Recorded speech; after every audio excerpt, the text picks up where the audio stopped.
Hello दोस्तों, आप सभी को अपने YouTube channel youth global study पे स्वागत है। आशा करते हैं कि आप लोग बहुत ही अच्छे होंगे।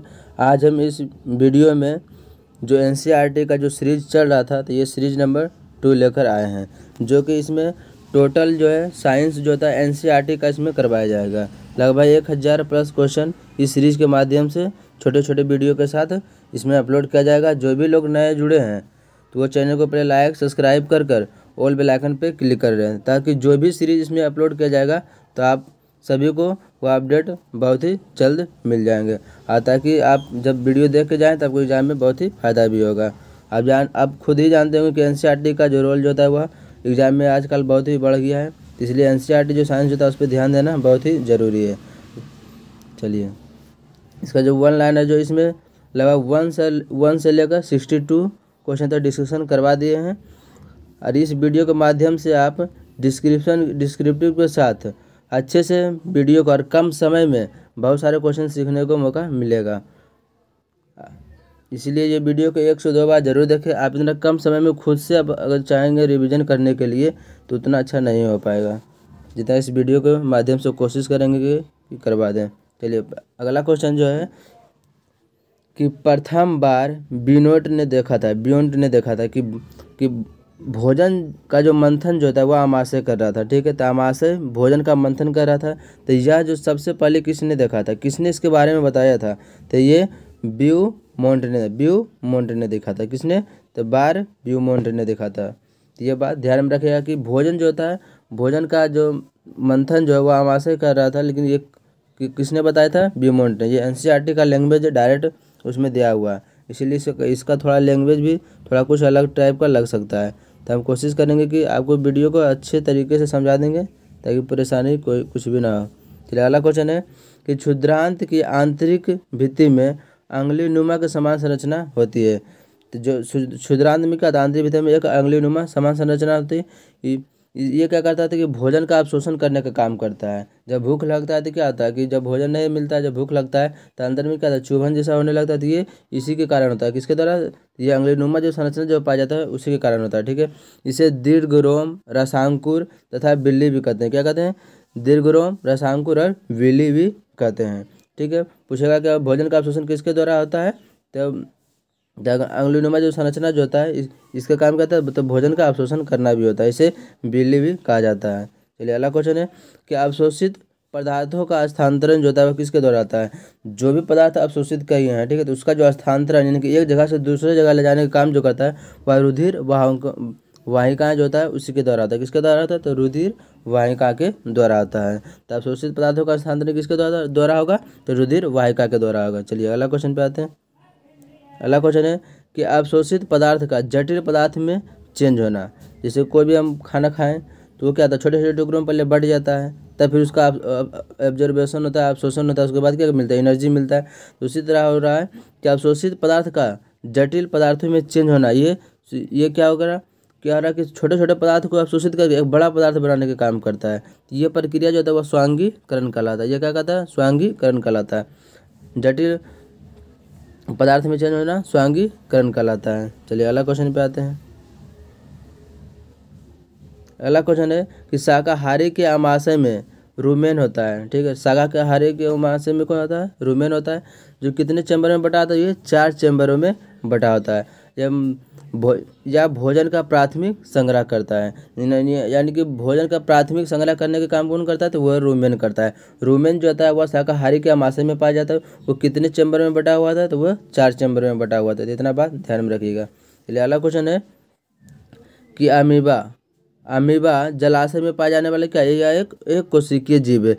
और एक कोशिकीय जीव जो था वह किसके अंतर्गत आता है? ये प्रोकैरियोटिक के अंतर्गत आता है। ये भी बात ध्यान में रखिएगा, प्रोकैरियोटिक के अंतर्गत आता है। तो अमीबा कैसा जीव है? यह कैसा है? एक कोशिकीय जीव है। अमीबा कैसा जीव होगा? तो ये एक कोशिकीय जीव होगा। चलिए, अगला क्वेश्चन पे आते हैं।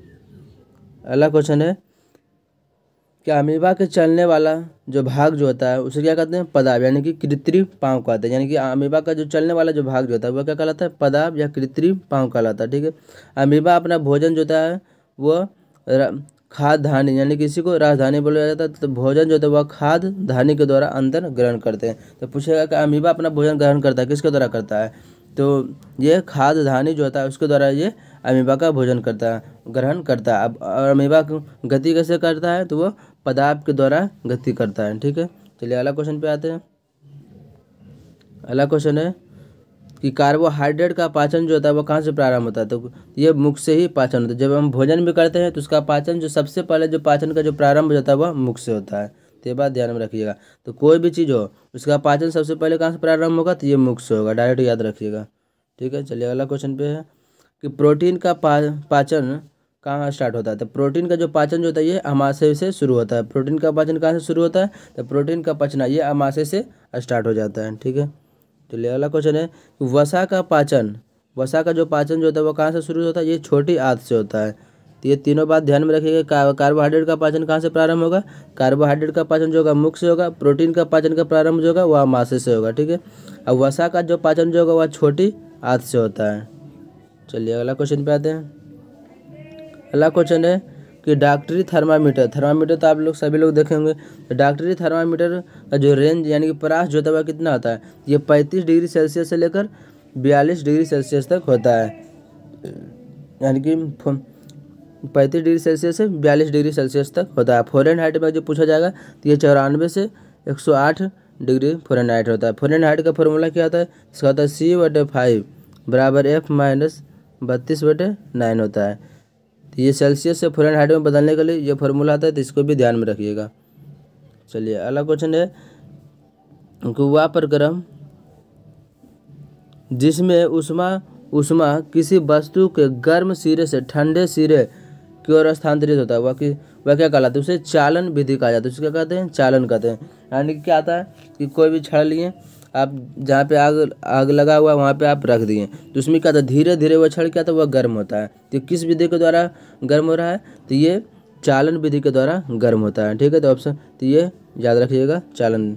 चलिए अगला क्वेश्चन है कि अणुओं के द्वारा उष्मा का स्थानांतरण क्या कहलाता है? तो अणु के द्वारा जो उष्मा का स्थानांतरण जो होता है वह चालन कहलाता है। और उष्मा का जब स्थानांतरण होता है तभी एक सिरा को आग से जब लगाते हैं तो दूसरे सिरा भी धीरे धीरे गर्म होने लगता है। ठीक है, तो ये किसके द्वारा आता है? तो अणुओं के द्वारा उष्मा का स्थानांतरण के कारण होता है। चलिए, और अणु के गति के कारण जो पूछेगा कि उष्मा का स्थानांतरण क्या कहलाता है? ये संवहन कहलाता है। अणु के गति के कारण उष्मा का जो स्थानांतरण जो होता है उसे संवहन कहते हैं। ठीक है, चलिए अगला क्वेश्चन पे आते हैं। अगला क्वेश्चन आ गया एसिड, यानी कि अम्ल का ही अंग्रेजी वर्ड होता है एसिड। तो एसिड शब्द की उत्पत्ति लैटिन शब्द जो था वह एसिडस से हुआ था। तो ये भी बात याद रखिएगा कि एसिड यानी कि अम्ल शब्द की उत्पत्ति किससे हुआ था? तो एसिडस शब्द से हुआ था। ठीक है, अम्ल क्या करता है? जो ब्लू होता है ब्लू टू रेड कर देता है, ब्लू टू रेड करता है, यानी कि ब्लू जो होता है उसको लाल में चेंज करता है। चलिए अगला क्वेश्चन है कि हल्दी, लिटमस, गुड़हल की पंखुड़ी इत्यादि क्या प्राकृतिक सूचक है? तो ये बात ध्यान में रखिएगा कि प्राकृतिक सूचक कौन कौन सा होता है? तो हल्दी, लिटमस, गुड़हल की पंखुड़ी इत्यादि जो प्राकृतिक सूचक है। अब यहाँ पर जो मिथाइल ऑरेंज बोलेगा, फिनोप्थिलीन बोलेगा, ये आपको नाम सुन के ही लग रहा है केमिकल नेम है। तो मिथाइल ऑरेंज और फिनोप्थिलीन ये सब कैसा सूचक है? तो ये कृत्रिम सूचक है। अब प्राकृतिक सूचक कौन सा होता है? ये तो हल्दी, लिटमस, गुड़हल और पंखुड़ी होता है। और ये फिर मिथाइल ऑरेंज दे या फिर फिनोप्थिलीन दे, इस तरह के जो भी नाम रहेगा वह कृत्रिम सूचक है। कृत्रिम मतलब क्या होता है? जो मानव के द्वारा बनाया जाता है। प्राकृतिक जो होता है जो नेचुरली प्राप्त होता है। ठीक है, चलिए अगला क्वेश्चन पे आते हैं। अगला क्वेश्चन है कि लिटमस पत्र जो होता है, लिटमस पत्र की प्राप्ति कहाँ से की जाती है? तो लिटमस पत्र की प्राप्ति जो होता है वह लाइकेन से होता है। लिटमस पत्र की प्राप्ति कहाँ से होता है? तो ये लाइकेन से होता है। लाइकेन जो होता है इसे कवक और शैवाल के बीच का कड़ी कहा जाता है। तो कवक और शैवाल के बीच का कड़ी किसे कहा जाता है? तो ये लाइकेन के कहा जाता है। लाइकेन का प्रयोग जो होता है वायु प्रदूषण के सूचक में भी किया जाता है। वायु जो प्रदूषण जो होता है उसके सूचक में भी इसका प्रयोग किया जाता है। किसका? तो लाइकेन का किया जाता है। इतना बात आप ध्यान में रखिएगा। चलिए अगला क्वेश्चन पे आते हैं। अगला क्वेश्चन है कि मिथाइल ऑरेंज अम्ल को लाल तथा क्षार को पीला करता है।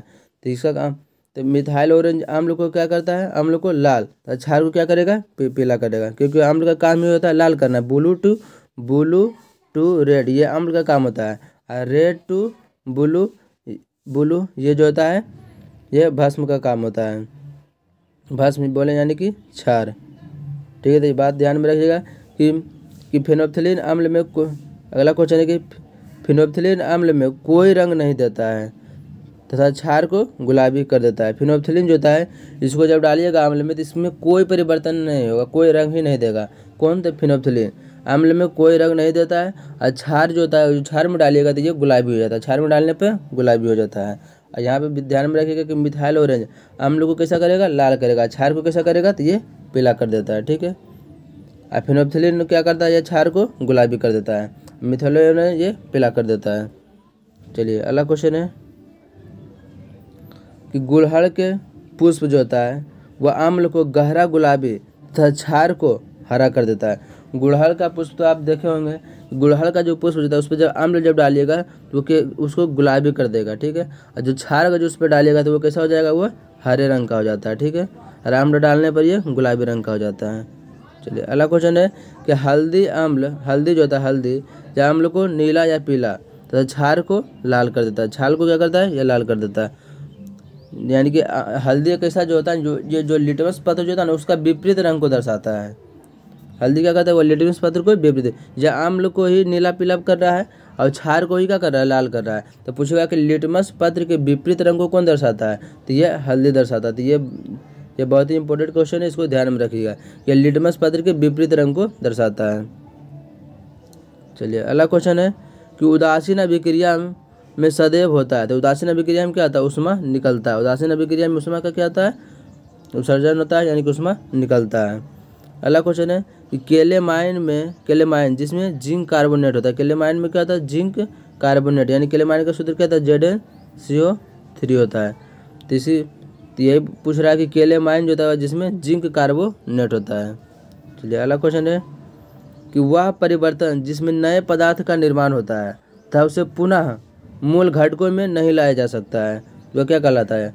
ये उसे रासायनिक परिवर्तन कहते हैं। परिवर्तन दो तरह का होता है। परिवर्तन कितना होता है? दो तरह का। एक होता है भौतिक परिवर्तन होता है, फिजिकल क्वांटिटी अति फिजिकल, और दूसरा हो गया एक रासायनिक परिवर्तन होता है। ठीक है, रासायनिक परिवर्तन क्या होता है? जो मिल जाए वह भौतिक परिवर्तन होगा, जो ना मिले वह रासायनिक परिवर्तन होगा। ठीक है, बस डायरेक्ट ये बात याद रखिएगा। जैसे बर्फ़ को जो पानी में बदलते हैं, ठीक है, तो फिर पानी को बर्फ़ में बदलेंगे तो वो दोनों मतलब मिल जाएगा। लेकिन भौतिक परिवर्तन ये हो गया भौतिक परिवर्तन। लेकिन रासायनिक परिवर्तन क्या हुआ? आज हम खाना खाएं तो खाना पच गया तो फिर दोबारा खाना हुआ मिलेगा? नहीं मिलेगा। तो क्या होगा? रासायनिक परिवर्तन हो गया। बस यही बात ध्यान में रखिएगा, बाकी इससे रिलेटेड जो भी क्वेश्चन रहेगा सारा बन जाएगा। चलिए अगला क्वेश्चन है कि जंग लगने के लिए, जैसे जंग लगने के लिए क्या चाहिए? उसमें ऑक्सीजन और जल, ये दोनों की मात्रा या फिर आर्द्रता हो तो ये दोनों उपस्थित रहेगा तो लोहे में क्या होता है? कि जंग लग जाता है। तो जंग लगने के लिए ऑक्सीजन, जल अर्थात जल वाष्प दोनों की आवश्यकता होती है, तभी क्या कर होता है? लोहे में जंग लग जाता है। चलिए अगला क्वेश्चन है कि लवण युक्त जल जंग लगने के प्रक्रम की दर को क्या कहता है? जो लवण की जो मात्रा रहता है ना वो जंग लगने के जो दर जो होता है उसको बढ़ा देता है। यानी कि जंग लगने की दर को कौन बढ़ाता है? तो लवण युक्त जल जो होता है वो जंग लगने की दर को बढ़ा देता है। यानी कि आप नमक वाला पानी में ही लोहा का रख दीजिए, तुरंत ही वो खराब हो जाएगा। बस वही पूछ रहा है। अगला क्वेश्चन है कि ईस्ट वायु के अनुपस्थिति में सुक्रोज को इथाइल अल्कोहल तथा कार्बन डाइऑक्साइड में चेंज करता है, यह अभिक्रिया क्या कहलाता है? तो ईस्ट को अनुपस्थिति में, वायु के अनुपस्थिति में होता है, सुक्रोज की किस में करता है? इथाइल अल्कोहल में चेंज करता है। ठीक है, तथा O2 में अधिक कार्बन डाइऑक्साइड में चेंज होता है। यह क्रिया जो होता है वह किण्वन कहलाता है। यह किस जगह कहलाता है? किण्वन कहलाता है। इससे पहले भी जो ब्रह्मास्त्र सीरीज जो था रेलवे का, उसको सारा वीडियो इसमें अपलोड किया गया है, तो वो भी वीडियो जो नहीं देखे होंगे तो वो जरूर जाके देखें। उसमें सारा प्रीवियस ईयर क्वेश्चन का उसमें कलेक्शन करवाया गया है, जो एग्ज़ाम के लिए आपके लिए बहुत ही इम्पोर्टेंट होगा। चलिए अगला क्वेश्चन पे आते हैं। अगला क्वेश्चन है कि ऑक्सीजन से संबंध वायु को शरीर के अंदर लेना वह क्या कहता है? अंतः शोषण कहता है। यानी कि हम जब ऑक्सीजन लेते हैं उसे अंतः शोषण कहते हैं। ठीक है, जब छोड़ते हैं उसे निःशोषण कहा जाता है। उसको क्या कहते हैं? निःशोषण कहा जाता है। तो अंतः शोषण तथा कार्बन डाइऑक्साइड युक्त वायु को बाहर निकाला जाता है। जो बाहर जो निकाले तो उसको निःशोषण या फिर या फिर उसे उच्च वसन भी कहा जाता है। तो दोनों बात इसको याद रखिएगा। अगला क्वेश्चन है कि अंतः श्वसन में के समय में पसलियाँ क्या था, वह ऊपर और बाहर की ओर गति करते हैं। जब अंतः श्वसन यानी कि सांस जब अंदर लेते हैं उस समय जो पसली जो होता है वह ऊपर और बाहर की ओर गति करता है, और डायफ्राम जो होता है वह नीचे की ओर गति करता है। ठीक है, आप लोग कमेंट करके बताइएगा कि पसली में कितनी जोड़ी हड्डियाँ पाई जाती है। ठीक है, चलिए अगला क्वेश्चन पे आते हैं। अगला क्वेश्चन है कि कीट में श्वसन जो होता है, जो कीट में श्वसन किसके द्वारा आता है, वह श्वास रंध्र के द्वारा आता है, यानी कि ट्रेकिया द्वारा। कीट में जो श्वसन जो होता है वह श्वास रंध्र के माध्यम से होता है तथा गैसों के विनिमय के लिए वायु नालिका का जाल बिछा होता है, जो क्या कहलाता है, उसे श्वास प्रणाली या फिर वताग्र कहा जाता है। उसे क्या कहते हैं, श्वास प्रणाली या वताग्र कहते हैं। कीट में श्वसन किसके द्वारा आता है, तो वह श्वास रंध्र के द्वारा आता है। और यह पीडीएफ जो भी यह पीडीएफ प्राप्त करना चाहते हैं तो वह टेलीग्राम चैनल पर यूथ ग्लोबल स्टडी सर्च करके आप खुद से जुड़ सकते हैं, वहाँ पे सारा पीडीएफ इसका अवेलेबल है।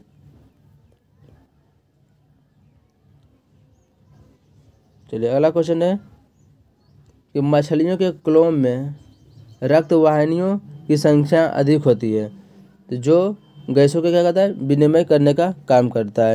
यानी कि जो मछली क्या होता है वह जल के अंदर आने पर भी जल में भी ऑक्सीजन पाया जाता है, तो उसी से वह अवशोषण करता है। तो वो किसके द्वारा अवशोषण करता है, तो ये क्लोम में जो रिक्त वाहिनियों की संख्या क्या होता है वह अधिक होता है, इसी के द्वारा यह गैस का विनिमय करता है। तो मनुष्य जो मछली जो होता है वो जो सांस जो लेता है वह किसके द्वारा लेता है, तो ये क्लोम के द्वारा लेता है, यानी कि गलफड़े के द्वारा वह सांस लेता है।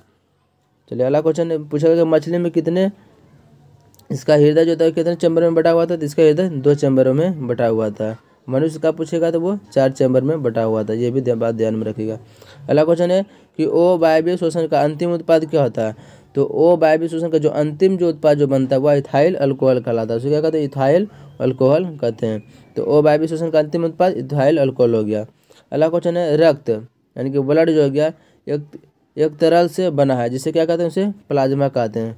रक्त को ही इसको कनेक्टिंग टिश्यू के नाम से भी जाना जाता है। रक्त क्या एक तरल संयोजी ऊतक होता है। ठीक है, अगला क्वेश्चन है कि रक्त का जो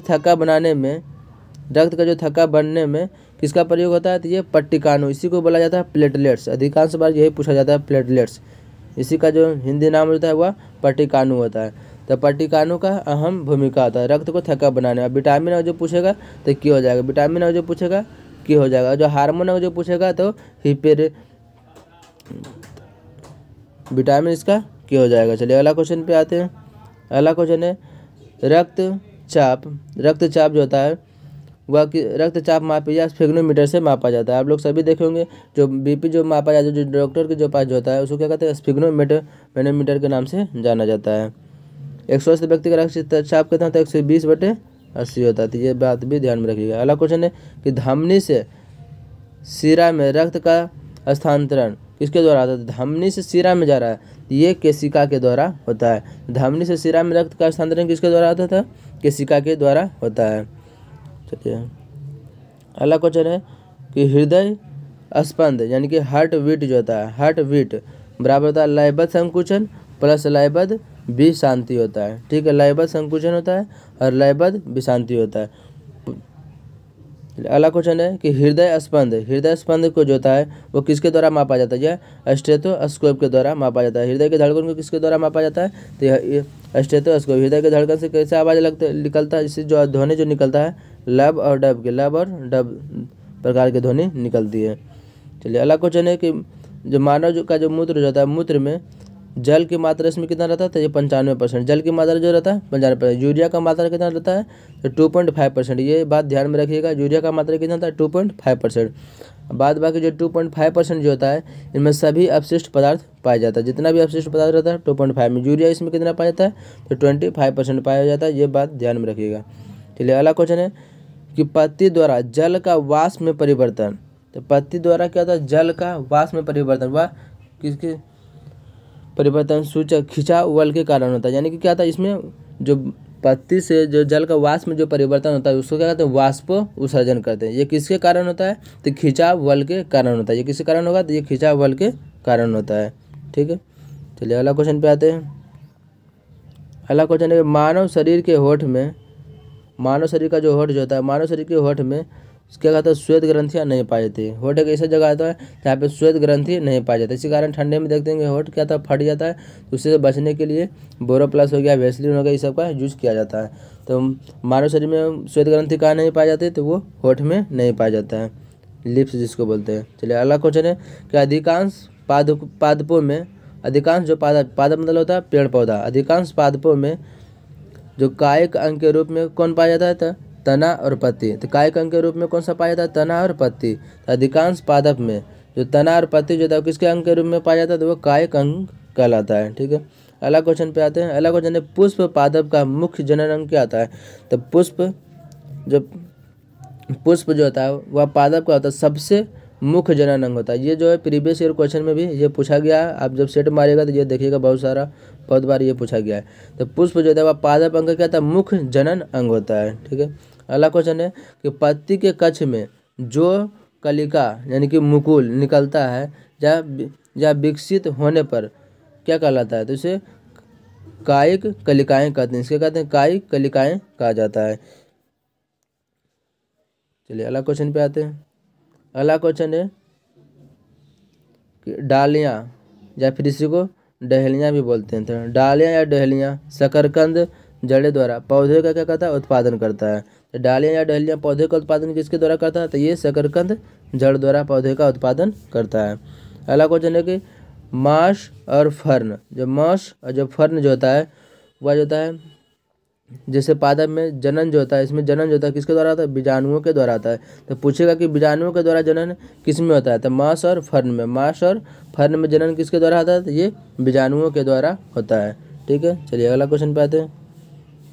अगला क्वेश्चन है कि मक्का हो गया, पपीता हो गया और ककड़ी खीरा, ये सभी कैसा पौधा आता है, यह एक लिंगी पौधा आता है। एक लिंगी पौधा कौन कौन सा होता है, मक्का, पपीता, ककड़ी, खीरा। तो ये बात ध्यान में रखिएगा कि एक लिंगी पौधा कौन कौन सा आता है। तो मक्का, पपीता, ककड़ी और खीरा हो गया। ठीक है, और पूछेगा कि उभयलिंगी पौधा कौन कौन सा होता है। तो उभयलिंगी में होता है सरसों, गुलाब, पिटूनिया। सरसों, गुलाब, पिटूनिया, ये तीनों कैसा है, उभयलिंगी पौधा का उदाहरण है। चलिए अगला क्वेश्चन है कि निषेचन के बाद अंडाशय फल में तथा बीजांड जो होता है वह किसमें तो बीजांड जो होता है वह बीज में विकसित होता है। यानी कि जब निषेचन यानी कि फर्टिलाइजेशन की जब क्रिया जब होती है उसके बाद जो अंडाशय जो होता है वह किसमें, वह फल बन जाता है। और जो बीजांड जो होता है वह बीज में परिवर्तित हो जाता है। चलिए अगला क्वेश्चन है कि निषेचित जो अंडा जो होता है उसे क्या कहते हैं, उसे युग्मनज कहलाता है। निषेचित अंडा को क्या कहते हैं, युग्मनज कहते हैं। युग्म का विकास जो होता है कहाँ होता है, ये भ्रूण में होता है। तो युग्मज का जो विकास जो होता है वह कहाँ पे होता है, भ्रूण में होता है। युग्म का निर्माण किससे होता है, तो अंडा का जब निषेचन जब होता है तो तभी युग्मनज का निर्माण होता है। अगला क्वेश्चन है कि अंडाशय एक से अनेक बीजांड का उदाहरण है। अंडाशय किसका है, तो अंडाशय जो है एक से अनेक बीजांड का, यानी कि एक अंडा से अनेक तरह का यानी कि अनेक सा बीज निकलता है। तो वही पूछ रहा है कि अंडाशय जो होता है वह अनेक बीजांड का उदाहरण होता है। ठीक है, अगला क्वेश्चन है कि परागकणों का परागकोश से वर्तिका तक स्थानांतरण है। जैसे परागकण हुआ या परागकोश से निकलेगा और वर्तिका तक ये जाएगा। ठीक है, तो यह जो क्रिया जो कहलाता है उसे परागन कहा जाता है। उसे क्या कहते हैं, परागन कहते हैं। चलिए अगला क्वेश्चन है कि साधारण लोलक का अध्ययन सर्वप्रथम किसने किया था। तो साधारण जो लोलक जो था इसका अध्ययन जो लोलक जो इस तरह जो होता है,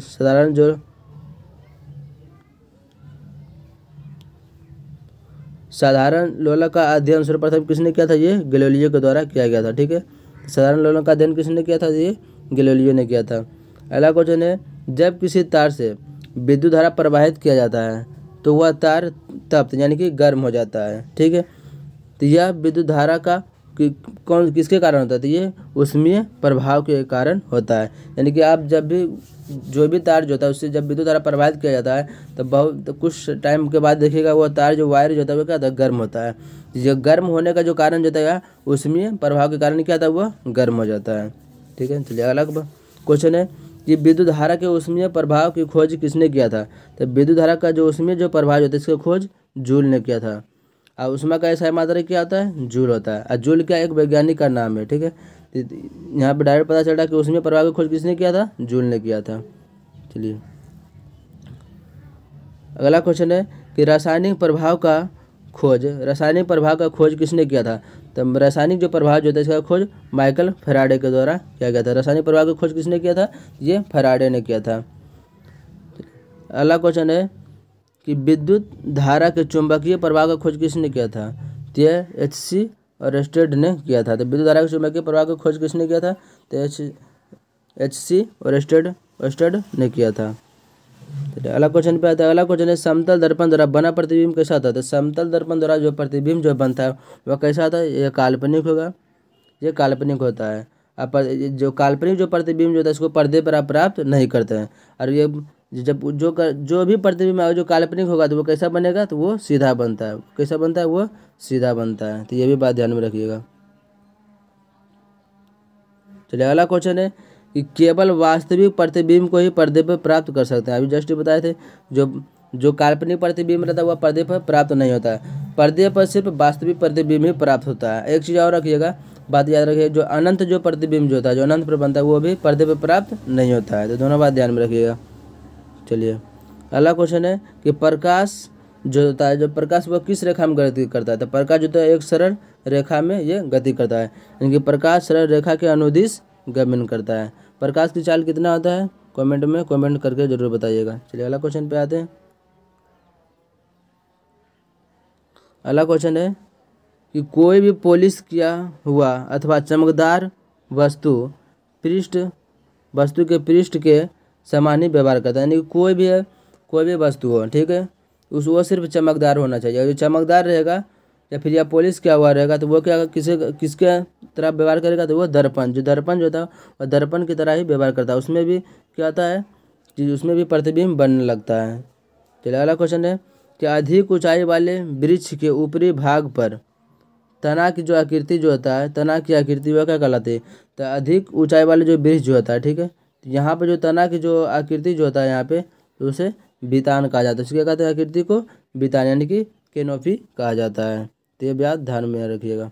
चलिए अगला क्वेश्चन है वनों की सजीवों का जीवन क्या कहता है। तो वनों के सजीवों का जीवन जो होता है वह इकाई कहते हैं। वनों के सजीव के जीवन का इकाई कहा जाता है। तो सजीव के जीवन का इकाई किसे कहा जाता है, तो वन को कहा जाता है। सजीव के जीवन का इकाई वन को कहा जाता है।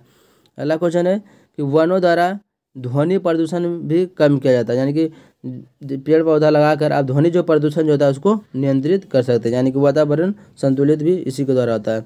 अगला क्वेश्चन है कि विश्व जल दिवस कब मनाया जाता है। तो विश्व जल दिवस जो है यह 22 मार्च को मनाया जाता है, ठीक है। ये 2005 को यूएनओ के द्वारा यानी संयुक्त राष्ट्र संघ द्वारा 2005 से 2015 की अवधि को जीवन के लिए दशक घोषित किया है। चलिए अगला क्वेश्चन है कि बड़े और छोटे पाइपों के जाल को क्या कहा जाता है, तो उसे शिविर कहा जाता है। इनके बड़ा और छोटा जो पाइप का जो जाल जो होता है उसको शिविर कहते हैं। तो आज के इस वीडियो में इतना ही क्वेश्चन रहने देते हैं। हर एक वीडियो में 60 से 70 क्वेश्चन का सीरीज इसमें करवाया जाएगा, जो कि आपको एग्जाम के लिए बहुत ही इंपॉर्टेंट होगा। ये वीडियो आपको कैसा लगा है कमेंट बॉक्स में जरूर कमेंट करके बताइएगा। और ये वीडियो आपको अच्छा लगे तो चैनल को लाइक सब्सक्राइब और शेयर कर देना है। जय हिंद।